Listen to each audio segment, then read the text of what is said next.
Bonjour à tous, mes très chers téléspectateurs, et bienvenue pour ce nouvel épisode de votre émission d'actualité quotidienne du monde de l'escalade. Je suis Miguel, votre présentateur, et aujourd'hui je suis extrêmement heureux de vous retrouver pour un 358e épisode de Plastic News.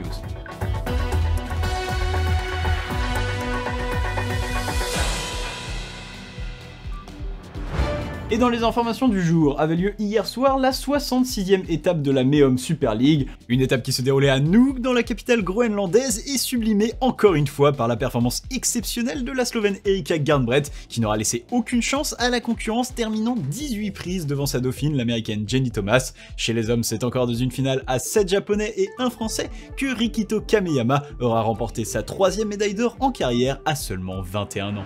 On passe maintenant à la deuxième news, et celle-ci vous l'attendiez, je l'attendais, nous l'attendions, car oui, ça y est, les Jeux Olympiques, cet événement planétaire, reviennent en France. Évidemment, nous nous rappelons tous du Bourget qui avait accueilli il y a plus de 20 ans les épreuves des JO 2024 à Paris. Que de souvenirs pour les plus vieux d'entre nous. Et bien cette fois-ci, et pour le plus grand bonheur des férus histoires, la FES, la Fédération Française d'Escalade Sécurisée, a tenu à nous faire une petite surprise en accueillant ce rendez-vous sur l'un des plus grands monuments de la grimpe en France, j'ai nommé la falaise de Séuse dans le massif grenoblois. Un ancien site majeur de l'escalade en milieu naturel, aujourd'hui évidemment fermé pour sa dangerosité, a été remis à neuf et entièrement rééquipé artificiellement. Bien sûr, pour les grands défenseurs de l'environnement que nous sommes tous, ne vous inquiétez pas, ces installations ne resteront pas à l'abandon très longtemps une fois les Jeux Olympiques passés, puisque le groupe Arthro s'est déjà positionné pour intégrer le complexe à son groupe de salles une fois l'événement terminé. Autre nouvelle moins réjouissante maintenant qui nous vient du sud de la France. En effet, depuis quelques jours, un ancien site d'escalade extérieure dénommé Anot semble être la cible répétée d'actes inconsidérés. En effet, des drones d'entretien y auraient repéré des individus munis de combinaisons argentées tentant de s'exercer à de l'escalade traditionnelle. Une pratique qui, on le rappelle, a été formellement interdite en 2028 lors de l'instauration de la loi plastique pour cause d'incitation à la mise en danger. Parmi eux, un dénommé James Pearson y aurait été aperçu, un individu activement recherché par le ministère de la Sécurité des Sports. En effet, lors de l'instauration de la loi plastique, cet ancien grimpeur sur rocher aurait refusé de mettre un terme à ses activités illégales, se rendant coupable d'un grand nombre de délits. Nous en profitons d'ailleurs pour vous rappeler que dans le but de protéger la sécurité de chacun, ces sites pirates sont désormais interdits au public depuis plus de 30 ans et que de telles pratiques peuvent grandement nuire à votre vie. En tout cas, pas d'inquiétude à avoir puisque l'instance sécuritaire de la fédération est déjà sur le coup et ne saurait tarder à réprimer les malfrats avant que tout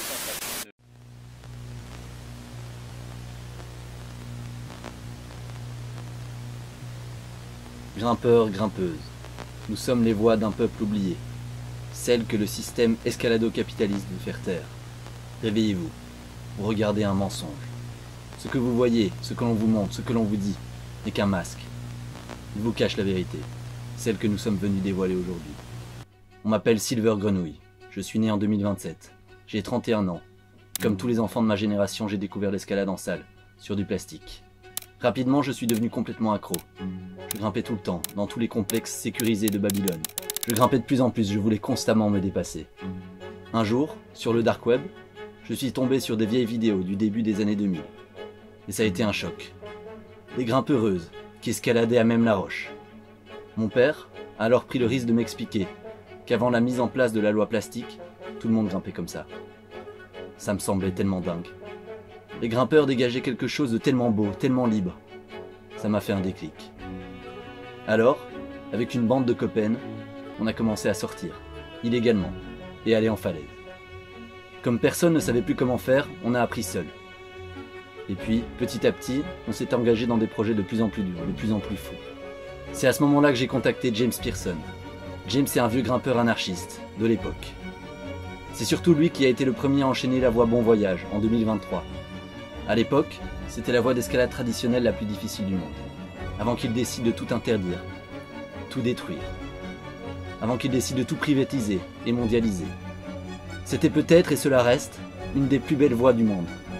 À mes yeux, elle représente la liberté. James m'a proposé de faire un gros coup, de braver les arrêtés, et de retourner à Anot me montrer les méthodes pour que je puisse essayer. Nous voulons ainsi montrer au monde que non, l'escalade naturelle n'est pas morte.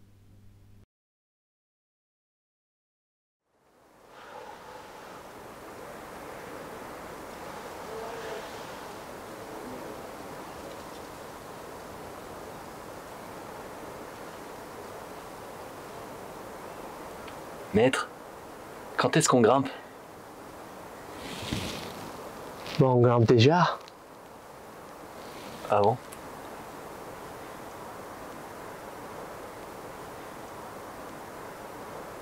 Bon voyage, c'est un voie qui devrait avoir une trentaine de mètres. C'est une séquence de mouvements assez complexe et merveilleux à la fin. C'est vraiment un miracle de la nature que ça existe, que ça fonctionne. Et je me rappelle trop bien quand j'avais trouvé cette ligne, j'avais l'impression que j'avais le plus de chance dans le monde. Plusieurs utilisations différentes. Moi, je fais toujours avec le petit doigt bien en vertical et je trouve que c'est assez confortable, sauf que dans l'avant-bras.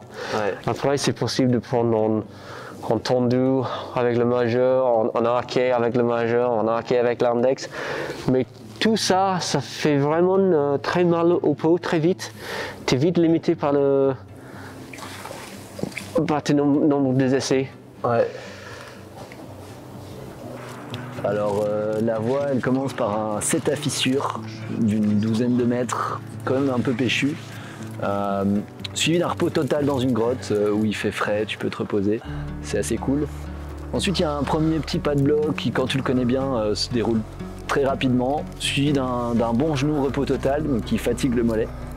Après ce genou, tu as le premier vrai crux du voyage, qui est pas facile, bien sur les pieds, avec des épaules plates. Et puis la traversée de bon voyage commence vers la gauche. T'es parti avec des grands mouvements sur des trous qui sont assez bons, plutôt acrobatiques et physiques, très agréables. Puis là, tu mets tes dernières protections, il y a 2 bons câbles dans un trou, tu fais encore un bon gros bloc qui est environ un bon setup bloc avec des grands moves, des pieds pas faciles, un équilibre pas facile. Tu mets ton dernier cam qui est un point 3, un petit bleu dans un trou au-dessus, et d'ailleurs pas facile à protéger. Et puis c'est parti pour vraiment le dur de bon voyage.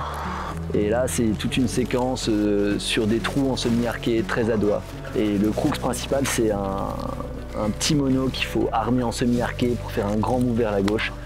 C'est ce move là qui est vraiment le centre du problème. Et bon, c'est là que ça devient assez engagé. Il faut rester très précis, très lucide. Et puis tu sors au sommet de la falaise, ce qui rend la voie particulièrement belle, je trouve.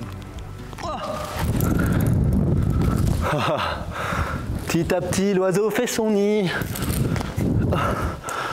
Oh putain, merde. Oh, je suis stressé. Ah putain, ça fait peur hein, l'escalade. Ouais, petit à petit. Hein. Ouais, bah là c'était bien là. Ouais. Je pense que la voie peut être dangereuse si tu réfléchis pas bien aux protections et à la mise en place, à l'assurage, à plein de choses. Il y a plein de détails qui font que la voie est moins dangereuse. Mais si tu fais pas attention à tous ces détails, c'est sûr que ça peut devenir dangereux. En tout cas, c'est impressionnant. Les chutes sont longues, les protections sont pas toujours très grandes. Donc c'est une voie pour sûr impressionnante et dangereuse si on n'y prend pas garde. Il y a surtout cette fameuse guillotine, vraiment à l'aplomb de l'arête finale. Et bon, la protection est à droite et donc elle est censée te tirer un petit peu vers la droite. Mais quand même, quand tu arrives sur cette arête, il y a vraiment en dessous de toi cette guillotine, une pique de rocher qui est prête à t'empaler. Et bah, ça, c'était vraiment la vraie peur de la voie. Et c'est est-ce que si je tombe mal à ce moment-là, avec un peu trop de mou de l'assurage, est-ce que je m'empale dans cette guillotine 10 mètres plus bas? Sec, hein?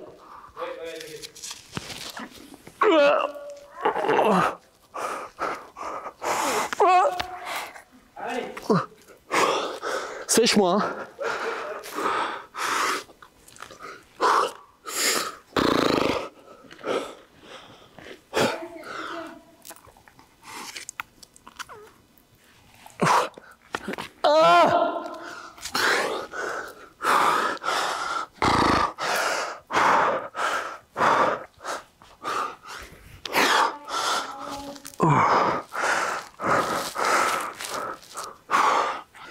Ah! Ah ouais. Ah, ça fout les jetons.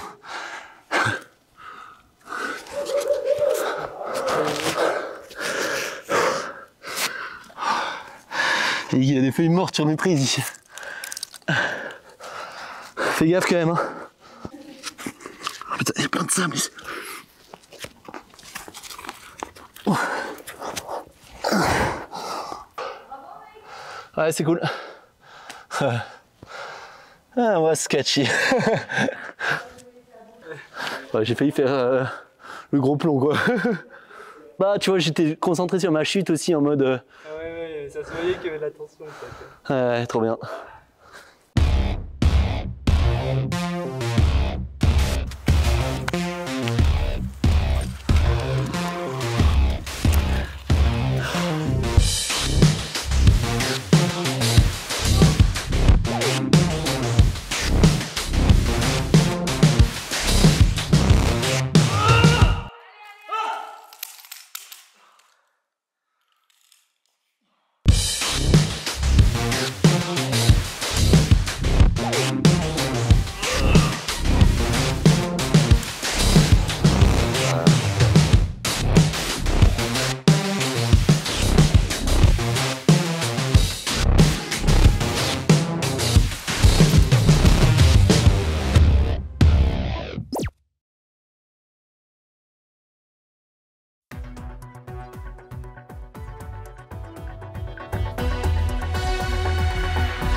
On est bon? Et bon retour à vous mes chers téléspectateurs, il me semble que nous ayons été coupés, heureusement nos très chers techniciens ont fait le nécessaire pour vous permettre de retrouver votre programme préféré. Maintenant, il me semble que nous devons tout de même parler de ce qui vient d'être diffusé sur nos antennes. Ce que vous venez de voir est un flash pirate, nous avons comme vous entendu ces discours, des propos libérationnistes, bercés d'espoir et de promesses, certes, mais surtout des propos dangereux. Mes très chers téléspectateurs, et je m'adresse maintenant aux plus jeunes d'entre vous, ne vous y trompez pas, ces belles paroles ont un temps corrompu les esprits, et les suivre, croyez-moi, ne mène qu'à l'anarchie. Vous n'êtes pas sans savoir qu'il y a 29 ans, en 2028, notre fédération bien-aimée a mis en place la loi plastique, une loi visant à privilégier le développement d'un environnement de grimpe plus sain et sans danger. Aujourd'hui, cette même fédération a tenu à vous rappeler, par le biais d'un film que nous allons vous diffuser, la chronologie des événements passés et pourquoi le respect de cette directive est aujourd'hui plus importante que jamais. Bon visionnage et je vous retrouve ensuite. Bonjour à tous, ceci est un message de la Fédération française d'escalade sécurisée. Depuis la nuit des temps, l'escalade est au centre des passions de l'homme. Maîtres de la nature, nous avons pris nos aises, nous avons pitonné chaque rocher, nous avons colonisé chaque paroi, jusqu'au jour où nous avons chuté. Confondant la conquête et le jeu, nous avons relâché notre vigilance. S'ensuivit une accumulation d'accidents dramatiques et enfin une prise de conscience. La nature est hostile à l'homme. Afin de protéger l'intégrité physique de nos adhérents, la FES a alors décidé d'agir. À partir de 2027, la Fédération française, en coopération avec la Fédération internationale, a multiplié les actions pour rendre à nouveau la pratique de l'escalade sécurisée. À force de nouvelles initiatives, l'escalade prit alors une posture centrale sur la carte du monde, permettant plus que jamais à des millions de personnes de vivre de leur passion. C'est donc avec la plus ferme conviction que nous vous rappelons aujourd'hui qu'il est plus important que jamais de continuer sur ce chemin. L'escalade sécurisée est l'avenir de l'escalade. L'escalade sécurisée est... Eh ben, on est ici avec Willy. Willy avec qui j'ai tissé un lien assez particulier parce que j'ai sauté dans la rivière pour le sauver de la noyade. Alors Willy, c'est une des dernières races de chèvres à s'être levée sur les pattes avant. Ici, les chèvres danotes, elles ont été un peu en retard par rapport à toutes les autres chèvres du monde. C'est une des dernières à s'être levée sur les pattes avant. Et du coup, elle avait un peu plus de mal et mon satané chien lui a couru après et puis ils se sont retrouvés tous les deux dans la rivière. Et donc on l'a sorti de la rivière. Et là, maintenant, on a une amitié pour la vie.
Allez. Allez, gars. Allez, Seb. Allez, faire.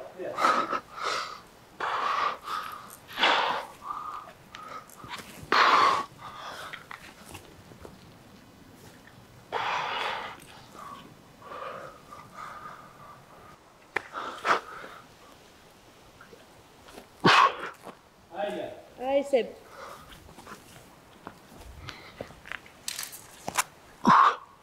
Allez, allez, allez.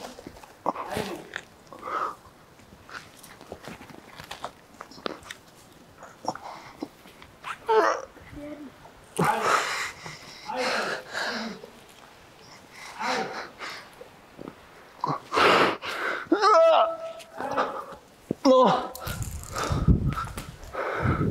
Pas loin. J'ai failli le faire.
Je vois rien en fait.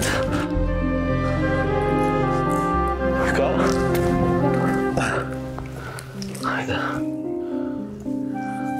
Ah, c'était encore pire ce que je voyais.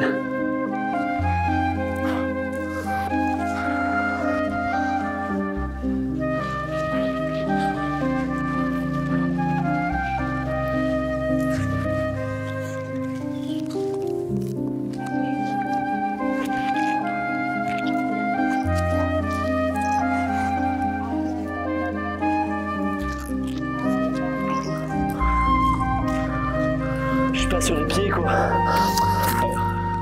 Je vois rien en fait les gars, je vais arrêter je crois. Ça fait trop chier.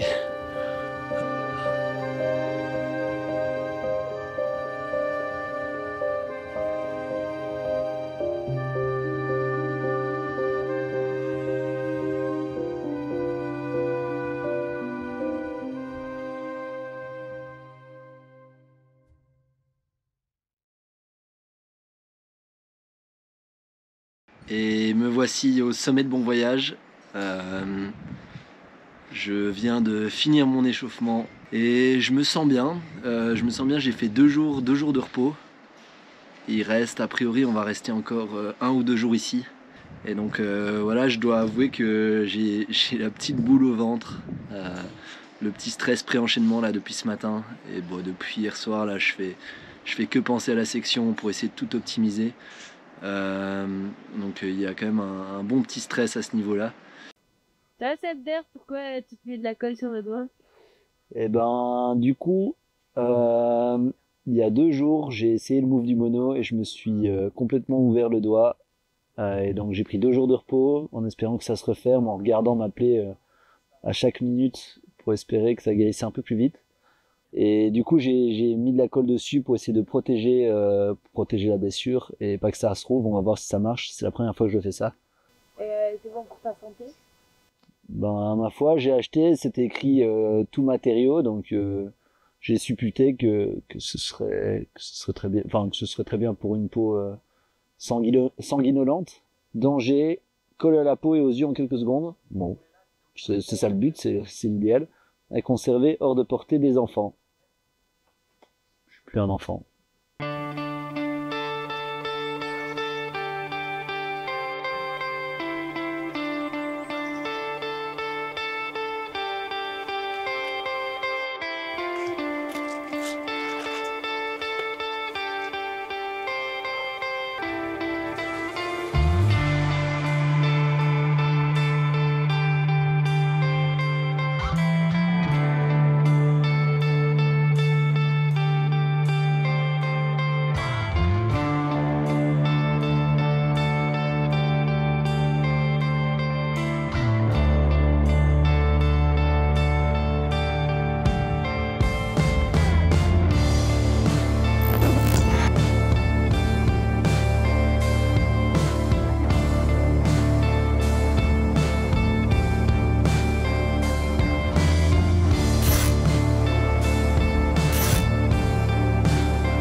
mec.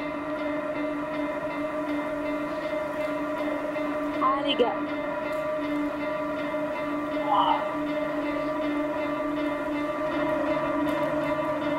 Allez, allez, allez, allez, allez. Allez mec. Allez, allez, allez, allez.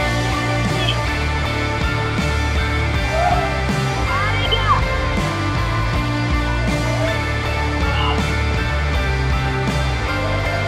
Allez Seb. Allez mec.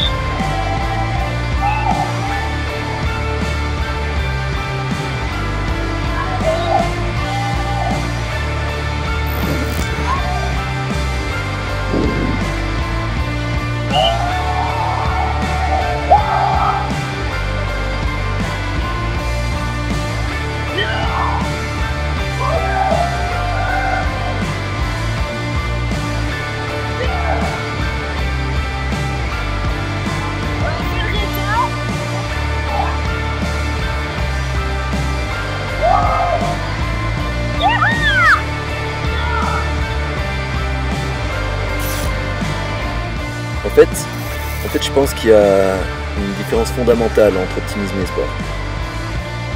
Tu vois, pour moi, l'optimisme, c'est croire que c'est possible. Alors que l'espoir, c'est se dire qu'on va essayer même si on n'est pas sûr que ce soit possible.